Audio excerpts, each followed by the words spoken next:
Novas construções saindo aí a 16, 17 mil reais um metro quadrado, né? Tive até comprando um apartamento aqui um dia desse, umas 3 semanas, e eu achei bem caro, ficou bem acima do que a gente tinha planejado. Então saiu do seu orçamento, no caso? Saiu. Tinha planejado um valor, acabou sendo outro. Está bem acima da média do mercado aí no interior, aí, principalmente do estado de São Paulo. Eu sou do interior e a gente verifica que os imóveis lá estão bem mais baratos do que aqui. Santos ainda é o município mais caro para se comprar um apartamento. A maioria dos imóveis é vendida com valores de até R$300 mil. Casas com 2 dormitórios, com área útil, variando entre 50 e 200 metros quadrados. Para os apartamentos, a estimativa dos compradores chegava aos R$400 mil. São moradias com área útil entre 50 e 100 metros quadrados e 2 dormitórios. Tá caro, hein? 1h e 14 minutinhos. E de forma pioneira, um hospital aqui da cidade de Santos realizou uma cirurgia com laser Thulium. Valentim Cardoso nos traz essa notícia. Um verdadeiro marco na urologia da Baixada Santista. O Hospital Atsday realizou a primeira cirurgia na região no combate à hiperplasia na próstata, com laser Thulium. Um método inovador, com melhor controle de sangramento e minimamente invasivo. A fonte do laser ela é extremamente potente para cauterização de tecidos e para tratamento de cálculos também. Especificamente essa cirurgia que a gente está trazendo hoje, antigamente ela era feita, ou até ainda hoje é feita, com um paciente com uma incisão de barriga aberta, né? E hoje permite-se que faça isso através totalmente endoscópica. Então, olha a diferença que tem no grau de recuperação de invasibilidade para o paciente, muito menos agressivo e que traz essa melhora na qualidade dos resultados cirúrgicos. Então, através dessa tecnologia, com esse laser de alta potência, a gente já tem laser, a gente já trabalha com laser há muito tempo, só que a precisão e a evolução dos aparelhos nos trazem esses resultados melhores. Hoje em dia, os avanços tecnológicos revolucionam os tratamentos urológicos, a maior parte dele no campo de fontes de energia, como no caso do combate à hiperplasia da próstata. O procedimento foi feito com o máximo de cuidado e contou com o apoio de um especialista no método de uso do laser Thulium, que veio de Curitiba para acompanhar de perto todo o procedimento. Esse procedimento, então, ele demora em torno de 1h30, 2 horas. E ele é um procedimento que, para o paciente, ele tem vários benefícios, né? Por exemplo, durante a cirurgia ele tem um menor sangramento, ele apresenta uma maior segurança durante a cirurgia para o paciente e também no pós-operatório ele tem uma maior recuperação, uma recuperação mais rápida, mais eficaz do paciente. E além disso, ele é um outro procedimento que também ele retira mais tecido da próstata. O que isso significa? Ele é duradouro, esse procedimento, né? Essa inovação médica na região renova a esperança para quem sofre com velhos problemas, como no caso desse comerciante, que 7 anos após passar pela primeira operação, ainda pelo método antigo, se deparou novamente com o problema. E orientado a se submeter ao método Thulium, ele agora se sente confiante com a possibilidade de eliminar definitivamente o problema. Contente, né? É bom, né? Resolver problema tudo é bom, né? É tudo de bem resolver.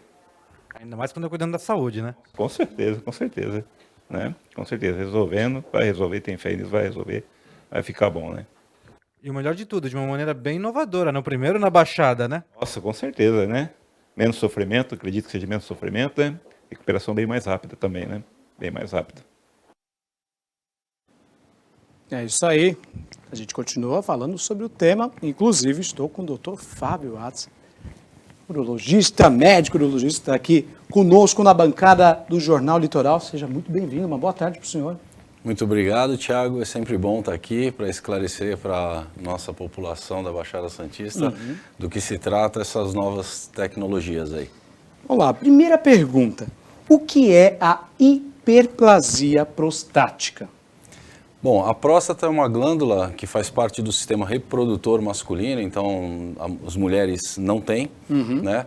E ela sofre uma influência da testosterona, que todos os homens, nós homens temos, o hormônio masculino, que a partir dos 40 anos há uma tendência de um aumento do volume da próstata. Certo. É diferente do câncer, né? Não é a mesma doença, elas podem até estar associadas, porque o câncer é o grande vilão da urologia, né? Ele responde por 1/3 dos cânceres masculinos, o câncer de próstata, mas a hiperplasia, ela acontece na mesma faixa etária, com a diferença de que ela é sintomática. O câncer de próstata ele é assintomático, mas a hiperplasia, por esse aumento de volume, ela traz uma série de sintomas. Ah, então ela tem sintomas, então. Sim, a maior parte dos pacientes começa a ter dificuldade miccional. Essas dificuldades, esses sintomas de dificuldade para urinar, eles são inúmeros, desde a urgência para urinar, quando não dá tempo de chegar ao banheiro, o jato da urina começa a ficar mais fraco, mais sofrido, acorda-se muito à noite, resíduo urinário fazendo com que faça infecções, inclusive nos casos avançados e nos casos graves da retenção urinária, ela pode desenvolver um quadro muito mais severo que a insuficiência renal aguda. Insuficiência renal aguda. Porque ela não permite que o homem urine, então trava a urina e ele faz com que o rim sofra. Então a gente tem que ficar de olho e acompanhar esses pacientes ao longo do tempo para entender em que momento os tratamentos são indicados. Aí você está citando já o exemplo grave, a pessoa está com esse problema. Mas com que idade o homem tem que procurar um profissional como o senhor, um urologista, para cuidar dessa parte do homem? Tem uma idade específica? Então, normalmente, tanto o câncer quanto a hiperplasia, elas incidem após os 40 anos de idade. Após os 40. Mas existem homens também, em casos selecionados, que mais jovens possam ter problemas também relacionados a isso. Então, mas normalmente isso traz o homem quando tem sintomas. Mas de rotina, a ideia é trazer o homem para o consultório urológico a partir dos 40 anos de idade. A partir dos 40 anos. Sim. Que cuidados o homem precisa ter com a própria saúde? O homem, às vezes, tem aquele sujeito um pouco mais cabrunco, mais sujeitão que não cuido disso e tal, não tem muito cuidado com a saúde. Que tipo de coisa o homem, em geral, tem que manter para que a saúde fique em dia, principalmente na região genital, o pênis, por exemplo? Tem algum cuidado específico ou não? Sim, são muitos os cuidados, né? Como você falou, o homem ele é o provedor, muitas vezes ainda, tem aquela masculinidade, Exato. A gente tem uma cultura muito machista, então ele acha que ele nunca vai adoecer e não tem a cultura de prevenção como a mulher tem. Mas a prevenção começa com cuidar da saúde desde jovem, né? Controlar peso, manter uma atividade física regular, uma boa hidratação, ficar atento ao histórico familiar, isso é muito importante, principalmente na questão de próstata, que a gente está falando. Quando tem um histórico familiar de câncer de próstata, aumenta a sua chance de adoecer. Só que esse tipo de doença específica que a gente está falando, ela, independente dos cuidados de saúde que tenha, ela pode vir a acontecer, mesmo no homem mais saudável, mesmo em atletas, né? Isso é importante ressaltar, que a gente às vezes vê pessoas muito saudáveis do ponto de vista de se cuidar, com boa alimentação, mas que adoecem também, né? Por genética, por uma questão genética. Então, especificamente na próstata, ficar atento a isso, né? Manter essa boa hidratação e ficar atento aos sintomas, né? Certo. E não deixar chegar numa fase muito avançada da doença, onde as complicações são maiores, os danos ao estado físico do paciente é muito maior. Quando você identifica isso precocemente, você consegue amenizar o sofrimento do paciente. Perfeito. Vamos falar um pouco mais a respeito do procedimento que vocês fizeram ontem, né? Que foi essa cirurgia super inovadora. O que o senhor pode falar mais a respeito disso para a gente? Olha, Thiago, essa matéria veio hoje bem a calhar, porque como a gente fez a matéria ontem e os procedimentos foram feitos ontem, eu estou com o feedback positivo de hoje, porque eu já passei a visita nos 2 pacientes. Esse paciente foi para a matéria, ele já tinha sido operado há anos atrás, e hoje ele me relatou que da outra vez ele sofreu muito e ele está completamente assintomático. Esses 2 pacientes, os pacientes já foram de alta, só para você ter ideia. Essa é uma cirurgia que antigamente, quando eu me formei, o paciente ficava de 5 a 7 dias internado. A técnica foi evoluindo, passou a ter um curto período de internação, mesmo com a técnica convencional, E essa técnica realmente é muito inovadora. Apesar de ela ser inovadora e a gente tem todos os receios de técnicas novas, tecnologias novas, como que elas vão se comportar, eu já falo para você que eu acho que vai ser uma mudança de paradigma no tratamento da hiperplasia, porque realmente, por toda a experiência que eu tenho e ver como que a técnica foi feita, o resultado foi feito, e esses pacientes, inclusive, são pacientes um pouco mais complicados. Um já tinha sido reoperado, o outro estava usando o anticoagulante, que é um risco muito maior, sim, e é exatamente nesses casos que a técnica beneficia o paciente. Beneficia mais ainda, né? Ó, vem chegando perguntas através do nosso WhatsApp, 13996666, o pessoal participando. Rodrigo Santos, não sabia dessa doença até hoje, é algo raro, hiperplasia.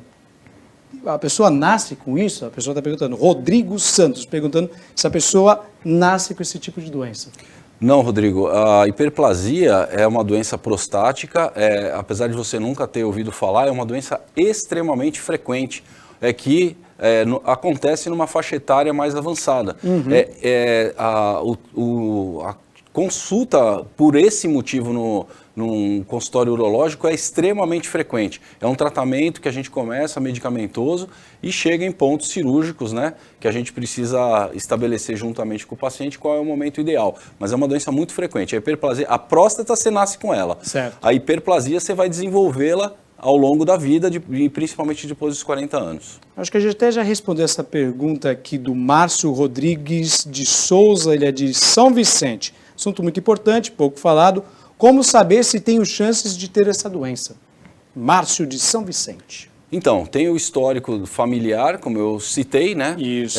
Mesmo tendo um histórico familiar positivo ou negativo, não dá para saber se você realmente vai desenvolver a doença, né?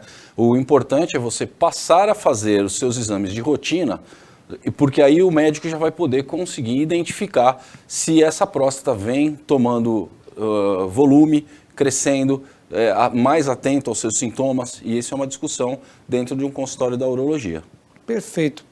O assunto, ele é grande, nós temos que cumprir nosso favor aqui, nós temos que mostrar isso para a população.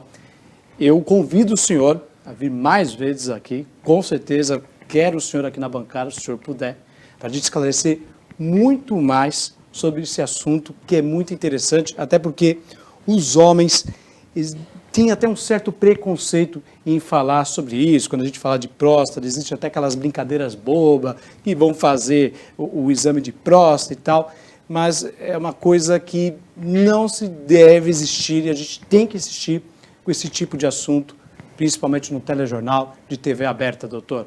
Agradeço demais a sua participação hoje aqui no Jornal Litoral e espero que o senhor possa vir mais vezes aqui, tá bom? Muito obrigado aí pela oportunidade de esclarecer, e é sempre bom mostrar para a população as novidades que vêm acontecendo, e é em benefício dos pacientes que a gente faz isso. Muito bem, muito obrigado, viu? A participação do Dr. Fábio você pode rever daqui a pouquinho no nosso canal no YouTube. Acesse youtube.com/Jornal Litoral. 1h26. Na semana que vem, a cidade do Guarujá faz aniversário. A Prefeitura do município apresentou à imprensa as ações já feitas e que serão realizadas para comemorar a data. De completar 89 anos de emancipação política administrativa. Para celebrar a data, o prefeito Walter Suman colocou uma coletiva de imprensa para anunciar medidas que estão sendo tomadas para melhorar a qualidade de vida do cidadão guarujaense, como a ligação seca entre Guarujá e Santos. Nessa ligação seca, eu estive presente em Brasília, na Comissão de Viação e Transportes, onde foram debatidos os aspectos de projeto, enfim, da futura ligação seca. É a solução de 80% da mobilidade entre Santos e Guarujá, haja vista que essa travessia é a maior travessia do mundo em número de veículos, essa ligação. Então, já há muitos anos, 97 anos, se fala na tão sonhada ligação submersa entre Santos e Guarujá. O prefeito falou sobre a entrega dos 140 apartamentos do programa estadual Vida Digna, no Parque Montanha, para as vítimas das fortes chuvas que castigaram Guarujá em 2020. E essas 140 moradias que nós estaremos entregando já aos próximos dias faz parte de um total de 580, que é uma parceria entre o Estado e o município para a retirada dessas famílias que estão cadastradas em situação de palafita, estarão ocupando áreas lá no Parque da Montanha e no Cantagalo. A cidade também deve receber 3 novos ônibus elétricos, com mais alto padrão de tecnologia. Ônibus grandes, né, elétricos, uma série de fatores positivos, e Guarujá estará sendo contemplado. A população de Guarujá estará recebendo mais essa conquista, além da tarifa social aos domingos de apenas R$1 é a nossa população. O prefeito enfatizou o trabalho no setor turístico e a construção do futuro aeroporto civil. Posso dizer que desde 2017 essa é uma obsessão de nossa parte, fazer com que o aeroporto civil metropolitano seja efetivamente instalado. Passamos por vários processos burocráticos, uma relação com a aeronáutica, até porque é uma base militar que vai comportar um aeroporto civil, e isso, óbvio, envolve uma série de tratativas. E nós estamos na fase da publicação dos editais de licitação, principalmente agora da pista de taxiamento, de pouso e decolagem do aeroporto, futuro aeroporto civil metropolitano, bem como todo o cercamento para que possa dar garantias necessárias. E uma segunda fase, isso envolve, obviamente, planejamento de custos, né, do futuro terminal provisório de passageiros. O aeroporto será, sim, uma realidade, nós não desistimos um só instante e as tratativas estão a passos bem firmes e seguros, e no dia 30 nós estaremos assinando o processo de licitação do lançamento, né, do edital de concorrência para a implantação dessas ações. 1h29, veja a seguir o lançamento da campanha do Agasalho Metropolitano 2023 e as condições das estradas, travessias de balsas e muito mais. Não saia daí, voltamos já.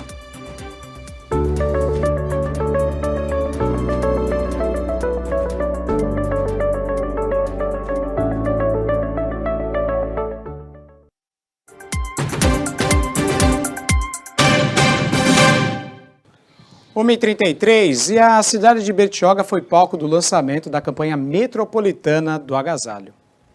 Uma simples doação que pode aquecer o coração de muitos. A 15ª campanha metropolitana do agasalho começou. A ação é uma parceria entre os 9 municípios da Baixada Santista. E o lançamento aconteceu no Fundo Social de Solidariedade de Bertioga. É uma retomada, é mais que um start da 15ª campanha do agasalho, mas é uma retomada, já que desde 2019 não ocorria, virtude da pandemia também, enfim. Então, as 9 presidentes, 9 municípios, os fundos sociais reunidos nesse start importante, que mais que agasalho, mais que manta, cobertor, que vão estar doando, estão doando amor, carinho, solidariedade para centenas, milhares de pessoas que precisam desse gesto de amor, né, de solidariedade, que estão em vulnerabilidade social. Então, podia perder a oportunidade de vir aqui dar um abraço em todas elas, parabenizar pelo belíssimo trabalho que vem fazendo, que são pessoas vocacionadas a ajudar o próximo. Muita gente não sabe, mas não são nem remuneradas. Então é uma doação de tempo, de carinho, de amor a todos. O cidadão pode procurar o Fundo Social de Solidariedade da própria cidade para fazer as doações. Mas é importante ressaltar que as roupas e cobertores precisam estar em bom estado. Estou muito feliz em estar recebendo a abertura da campanha do agasalho aqui em nossa querida Bertioga. Uma campanha importante, uma campanha que leva à arrecadação de cobertores, de agasalhos, para que a gente possa estar revertendo a população no momento onde as pessoas sofrem com o frio, e a gente vai poder estar fazendo essa arrecadação e levando a população a quem está em momentos de vulnerabilidade e precisando. Temos suprimento para estar atendendo a população, então hoje nós estamos solicitando doações de roupa de cama, cobertores, mantas, travesseiros, fronhas, toalha e itens que é o nosso lançamento este ano. Lembrando sempre, claro, dos nossos pets, dos nossos animaizinhos, dos gatinhos, itens para os animais. Podem estar entrando em contato com a gente ou trazendo aqui no Fundo Social de Solidariedade. A campanha do agasalho busca recolher cobertores, roupas de frio e mantas para doação destinada às pessoas em situação de vulnerabilidade social. E esse ano tem novidade. As cidades da Baixada Santista também recebem cobertores adquiridos pela campanha do agasalho do governo de São Paulo, que tem como tema Doe amor para quem precisa de calor. Muito bem, então essa foi a Amanda Oliver lá de Bertioga. Estou aqui no telão para saber a situação das balsas. Então, tela das balsas nesta sexta-feira, a travessia entre Santos e Guarujá. Vou pedir para subir um pouquinho a tela, por gentileza. Nós temos 6 embarcações operando nesta sexta-feira. São 15 minutos de espera do lado de Santos, 15 minutos do lado de espera no Guarujá. Pessoal, a fila aqui em Santos está um pouco longa, mas, segundo o Departamento Hidroviário, são 15 minutos de espera. Então, o motorista aguarda esse tempinho aqui em Santos. Conseguimos colocar Bertioga, Guarujá? Conseguimos sim, muito bem. Lá são 40 minutos de espera, pessoal. 40 minutos de espera do lado de Bertioga, 40 do lado do Guarujá. Essa demora toda é porque só tem uma balsa operando nesta sexta-feira. Indo mais ao norte, litoral norte de São Paulo, Ilhabela, São Sebastião. Conseguimos, Davidson Carlos? Ilhabela, São Sebastião, 30 minutinhos de espera, meia horinha para esperar. Tá tudo bem tranquilo para uma sexta-feira ensolarada e com expectativa de sol e calor para o sábado e domingo? Tá tranquilo. 30 minutos de espera então lá em São Sebastião, 30 minutos de espera do lado da Ilhabela.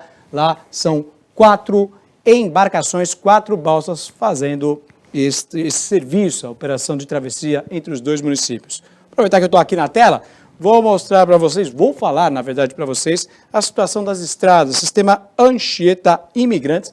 A operação em vigor é a 5+5, então tudo tranquilo, descida pela pista sul da Via Anchieta e da Rodovia dos Imigrantes e a pista norte da Imigrantes da Anchieta destinados para quem for a capital. A Cônego Domênico Rangoni, sentido Guarujá, tem uma lentidão no acostamento do KM 264 ao 263 pelo alto fluxo de veículos comerciais. Ali tem alguns terminais de contêiner por causa do Porto de Santos, tá, pessoal? Então essas são as informações do sistema Anchieta Imigrantes. Opa, temos aqui a tela, inclusive. Chegou aqui para mim, Davidson Carlos então abriu aqui para mim. Operação 5x5, então, no sistema Anchieta Imigrantes, pista norte, Imigrantes Anchieta, sentido capital, pista sul, Anchieta Imigrantes, descendo, tudo tranquilo, tudo normal nessa sexta-feira. E como eu te disse, Cônego Domênico Rangoni tem um pouquinho de lentidão no sentido Guarujá, KM 264 ao 263. Graças a Deus, não temos acidentes. Pessoal, agora são 1h38, 1h38 minutos. Vamos conversar com a Eleni Nogueira. Ela está lá na redação do Portal Costa Norte e traz as informações para a gente das manchetes de hoje. Na verdade, essa aqui é essa. Opa, Eleni Nogueira, boa tarde. Oi, Tiago, boa tarde. A sexta-feira chegou e como o nosso negócio é praia, a boa notícia é que este primeiro fim de semana de inverno deve ter temperaturas altas aqui na região, podendo chegar à casa de até 30 graus. Em Caraguá, uma linda história de superação e gratidão. Um jovem superou um politrauma gravíssimo e fez questão de ir até a sede do SAMUR para agradecer os socorristas. E o governo de São Paulo lançou hoje um edital para construir até 12 mil casas aqui no litoral. O plano é retirar moradores de áreas de riscos da Baixada Santista e do litoral norte. Todos os detalhes desse edital e outras notícias da região estão no nosso site www.costanorte.com.br. É com você, Tiago.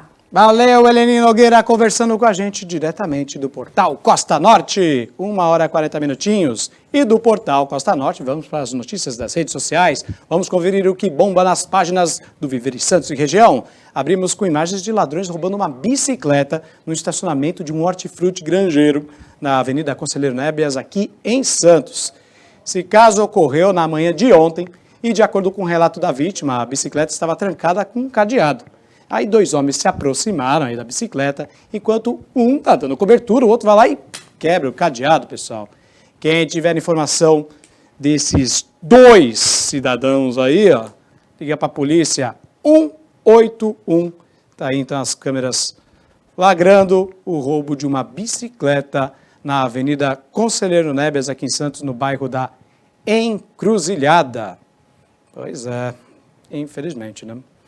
Outro destaque da página do Viver em Santos e região é um homem que roubou uma parafusadeira e um kit para vinhos, pessoal, numa loja aqui de Santos. Temos essas imagens também. Essas imagens, inclusive, são da semana passada. Esse rapaz conseguiu furtar os produtos, tá? Só que tem um problema. Dias depois, esse mesmo cidadão apareceu lá novamente para tentar roubar novamente. Ele tentou levar uma cola. Só que dessa vez, os funcionários acabaram reconhecendo o rapaz e impediram esse segundo roubo. Eles fizeram um boletim de ocorrência e aí, tá aí o rapaz aí tentou roubar mais uma vez a mesma loja, hein, pessoal? Impressionante aí o número de roubos que hoje em dia existem na nossa região, não apenas na nossa região, mas como no país inteiro, né? Fim de semana tá chegando e tem shows na nossa região. A Amanda Oliver traz as informações pra gente. Boa tarde, Amandinha. Boa tarde, Thiago. Hoje é dia de festa aqui em Bertioga. Isso porque tem show do Sorriso Maroto, aqui nessa arena montada na entrada da cidade. Eu vou pedir para o nosso cinegrafista Phelps mostrar para vocês aí de casa a estrutura linda que tá. E a parte boa é que não é só hoje. Amanhã também tem show da dupla Fernando e Sorocaba. Os eventos fazem parte do calendário Bertioga Mais Diversão e Aventura.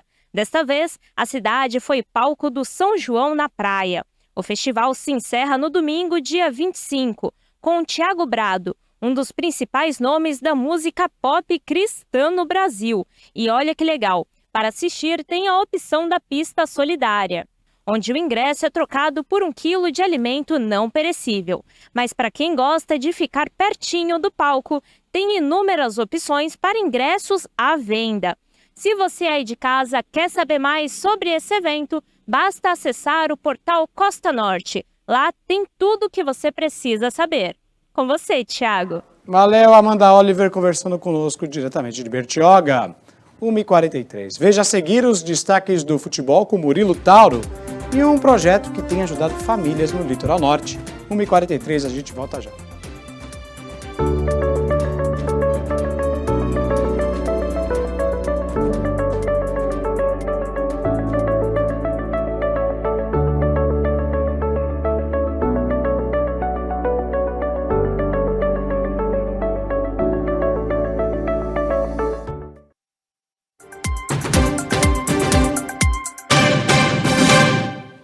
Uma e 46. Murilão, pede para rodar a vinheta aí, vai.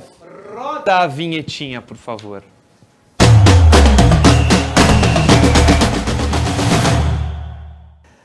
Aê, rodada a vinheta na área. Boa. Agora eu posso cumprimentá-lo? Como Tudo vai, bem? senhor? Beleza? Tudo tranquilo, graças a Deus. Rapaz, Odair Hellmann está fora do peixe, é isso mesmo? Já era, não é mais treinador do Santos. Ontem e hoje de manhã, dias agitadíssimos na Vila Belmiro, no CT, aqui na redação, porque as informações vão chegando. Sim. Ontem, depois do resenha, algumas horas depois, o Santos oficializou a saída do Odair Hellmann. A gente falava no programa que em minutos, em algumas horas, o Santos faria isso, e realmente fez. O Odair caiu, não é mais treinador do Santos. O Santos está a 9 jogos sem vencer. O Odair não aguentou, apesar de ter feito um trabalho muito ruim. Durou 6 meses, mais de 6 meses na verdade. Teve muito tempo de preparação, o Santos não jogou os principais campeonatos e mesmo assim ele não conseguiu o resultado. A demissão é justa, mas a saída dele faz com que o Santos precise trazer alguém. E quem veio? E provavelmente alguém pior que ele. Meu Deus! Hoje o Santos oficializou a chegada do Paulo Turra, treinador extremamente jovem, não de idade, também de idade, mas como treinador, certo, extremamente novato, é uma aposta que o Santos faz. Treinador que foi demitido há uma semana do Atlético Paranaense porque o Felipão, que era o coordenador dele lá, foi para o Atlético Mineiro. Isso. Ficaria só o Paulo Turra, o Atlético Paranaense na mão do Petralha achou melhor tirar também o Paulo Turra. Não foi por falta de resultados que ele caiu lá, para ser justo, mas foi porque ele não confiava, o Petralha não confiava no Paulo Turra sem o Felipão. E o Felipão Paulo afastado. Turra vem para cá sem o Felipão. não tem grandes resultados na carreira, não tem resultados na carreira, que é extremamente nova a carreira de treinador para o Paulo Turra. Então, acho que o Santos faz uma aposta no momento errado. É o pior momento da história do Santos. O Santos nunca teve tão mal em 109 anos de vida. Vai apostar, 111 anos de vida, 111. vai apostar Isso. no Paulo Turra. Tomara que dê certo, mas assim, na lógica não diz que vai dar certo. Ele chega amanhã a Santos. E já treina o Santos pro Flamengo? Provavelmente não treina e não comanda o Santos. Certo. Domingo deve ser Paulo Roberto Falcão o treinador do Santos. Hoje, inclusive, tem treino. A gente vai tentar descobrir quem está dando o treino, quem vai dar o treino. Provavelmente Falcão, para poder treinar o time no domingo, estar na beira do campo no domingo. Paulo Turra deve assumir os treinamentos na segunda-feira apenas. Mas o Santos corre hoje até às 18 horas para ter o treinador domingo, contra o Flamengo. Difícil dar certo, Paulo Turra só chega amanhã, mas é o que o Santos está tentando. O mais provável, Falcão domingo, Paulo Turra segunda-feira comandando os treinamentos. Vamos pensar a curto prazo, Santos e Flamengo. Chute, dê um chute nesse jogo. É bom eu dar um chute, porque de repente, como eu sou santista, conta para as estatísticas pro Santos, que no jogo o Santos não vai dar um chute a gol. Mas não vai dar um. É papo de... O último aqui, sem torcida, foi 4-0 Flamengo. Foi 4-0, na Vila. eu lembro disso. É verdade. Cara, é vitória do Flamengo, não tem muito pra onde correr, não. Eu aposto no empate, eu vou tentar ser um pouquinho otimista. Exato, extremamente. Mas eu acho válido. Sem torcida, de repente, os caras não estavam gostando, estavam pressionados, e sem torcida conseguem jogar. Não sei, o Santos está muito no aleatório para saber se vai dar certo ou não. Eu acho que o Santos não consegue nenhum empate contra o Flamengo. Nossa, vamos pensar a longo prazo agora. Brasileirão, campeonato longo, termina no final do ano. O que o torcedor do Santos pode esperar aí para o Santos até dezembro? Então, muito sofrimento, pelo que a gente vê hoje. A janela de transferências do mercado europeu abre no mês que vem, no comecinho do mês que vem, dia 3 de julho. Caso o Santos tenha um dinheiro guardado e consiga investir para trazer jogadores prontos, jogadores titulares, a coisa pode mudar completamente no segundo semestre. Mantendo o elenco de hoje, é brigar para não cair até o final. O Santos tem 13 pontos, faltam 32 para 45. É a única coisa que o Santos briga hoje. Fazer 45 pontos. A janela de transferências vai ser fundamental para o Santos elevar essa perspectiva ou mantê-la, mas com mais folga para não ser rebaixado. Em dezembro tem eleição, em dezembro acaba o ano, acaba o mandato do presidente Rueda, e aí o Santos sonha em dias melhores. Mas o que tem hoje é brigar para não cair até o final, fazer os 45 pontos, e para isso acontecer é torcer para nessa janela de transferência que eu citei, chegarem jogadores de qualidade. O elenco daí não tem Guardiola que dê certo. O Odair teve culpa nos momentos ruins? Claro que sim, mas é o menos culpado. Só que não dá para mudar o elenco inteiro. O Santos não tem dinheiro para pagar a rescisão de todos e contratar novos jogadores. Sim. O mais barato é mandar o Odair embora. Aliás, na nota oficial que o Santos divulgou, no seu site oficial, ele diz que foi uma decisão em comum acordo. Eu até expliquei isso no Resenha Santista de hoje. Muita gente me perguntou o que significaria o comum acordo se o Santos não pagou nada para ele. Eu fui atrás, apurei. O Santos conseguiu convencer o Odair a abrir mão de uma parte da multa que ele teria direito. Por isso, na nota oficial do Santos, diz comum acordo. O Santos pagou, a nota que está na tela, inclusive, ali no final do primeiro, na segunda linha, diz que foi em comum acordo com o clube a rescisão contratual. O comum acordo o Santos deveria pagar os salários de julho, agosto, setembro, outubro, novembro e o 13º para ele. Reduziu, não sei exatamente o valor, mas algo que ele precisaria pagar não vai ser pago. Por isso, o comum acordo. O Santos abateu um pouco o valor da dívida, da multa, e o Odair recebeu o valor que sobrou, que o Santos falou, esse dá para pagar. E o comum acordo está aí. É uma redução apenas. Murilo, a gente, toda sexta-feira a gente tem o editorial do nosso telejornal com Paulo Roberto Schiff. O Paulo Roberto Schiff, santista como a gente. Sim, também está bem chateado, professor. E o editorial dessa semana é também sobre o Santos Futebol Clube. Então eu vou pedir para você, com toda a sua inteligência e sabedoria, chame Paulo Roberto Schiff, o nosso querido professor de jornalismo. Sim. Antes disso, inclusive, claro. O professor Paulo Schiff, que é santistaço, já esteve no Conselho Deliberativo do clube, já foi candidato à presidência do clube. Ele chega depois, um bastidor aqui para o nosso telespectador, ele chega depois do resenha. E sempre muito bem informado sobre o Santos. Ele vem, me pergunta, troca ideia, conversa sobre o time, acompanha de perto, está em todos os jogos do Santos. Professor Paulo Roberto Schiff, mestre do jornalismo, santistaço de coração. É uma boa referência para você que acompanha o Jornal Litoral também, Thiago. Então, pede para ele entrar aí. Então venha, Paulinho Schiff, põe na tela.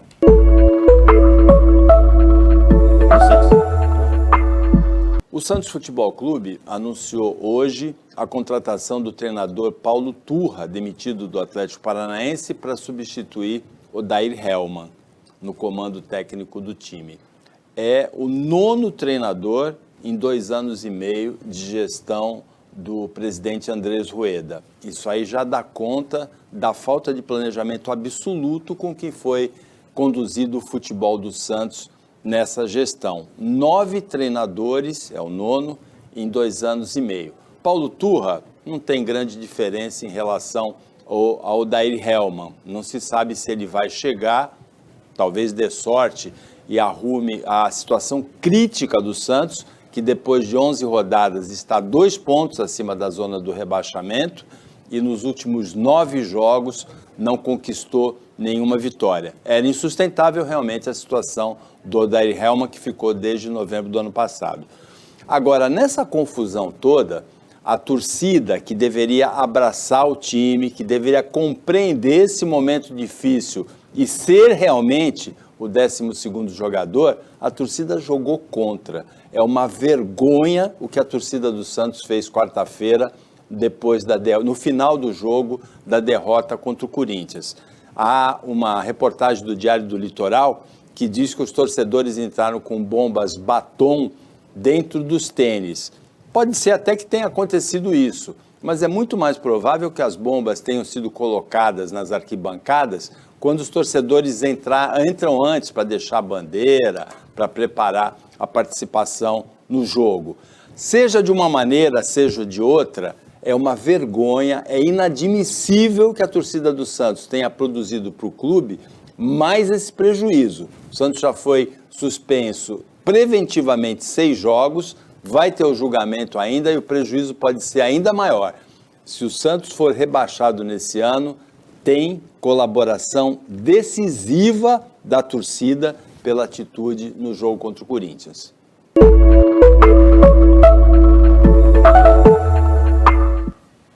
Murilo, tá aí, opinião de Paulo Roberto. Tá bravo, professor. Com razão, né? Com razão. O Santos, torcedor, não podia fazer o que fez. Prejudicou em nenhum momento. Mais ainda. Se o time estiver bem, se o time estiver mal. Murilo. É até crime, né? O que fizeram. Muito, jogar bomba no campo, tal, muito. Isso não se faz. Murilão, agradeço Valeu, demais Thiagão. a sua participação. Tamo junto. Bom final de semana. Valeu, E se Deus pra quiser, nós. segunda-feira, veremos com boas notícias, né? Vamos certeza. torcer para isso. Muito. Valeu, Thiago. A participação do Murilo Tauro daqui a pouquinho no nosso canal no YouTube. Acesse youtube.com/Jornal Litoral. 1h56. E uma ação no Litoral Norte ajuda famílias que perderam tudo nas chuvas catastróficas que atingiram São Sebastião. Um sorriso de esperança.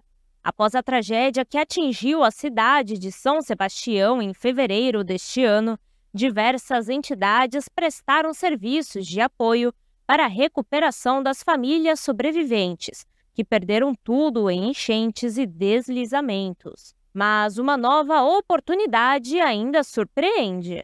O projeto Recomeço, desenvolvido pelo Verde Escola, tem como finalidade prestar auxílio financeiro para as famílias da Vila Saí e da Baleia Verde. Os cartões disponibilizados podem chegar até R$15 mil. O Instituto Verde Escola, passado o período emergencial de ajuda às famílias que sofreram perdas em função das chuvas do dia 19 de fevereiro, se deu conta da importância de estruturar um processo bastante criterioso e claro para a distribuição dos recursos de doação que foram arrecadados desde que a tragédia aconteceu.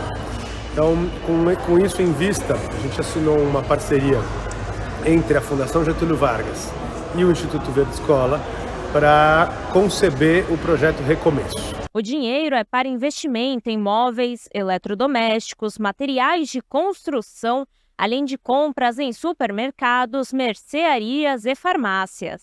Hoje eu vim buscar o meu cartão.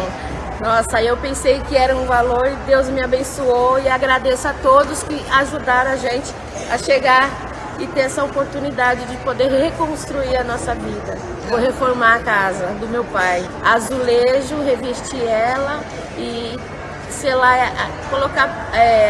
investir ela por fora e por dentro para que não tenha mais infiltração. Eu agradeço a todos que fizeram parte desse projeto, agradeço a Verde Escola, porque sem ela também não existiria isso, porque tivemos oportunidade de várias pessoas poder ajudar, mas ninguém fez o que o Verde Escola está fazendo com cada um de nós. Os cartões serão entregues aos representantes legais das famílias que preencherem o cadastro no projeto Recomeço, no ginásio do Instituto Verde Escola, mediante agendamento prévio, entre os dias 20 e 24 de junho. É isso aí, pessoal. Belo projeto, né? Dessa forma, a gente encerra o Jornal Litoral dessa sexta-feira. Queria informar vocês que nós começamos um pouquinho atrasado hoje. Nós tivemos um problema técnico, foi resolvido e tentaremos não repetir esse tipo de problema para você, telespectador, tá certo? 1h59, agradeço a companhia, um ótimo final de semana e até amanhã. Até amanhã não, até segunda-feira.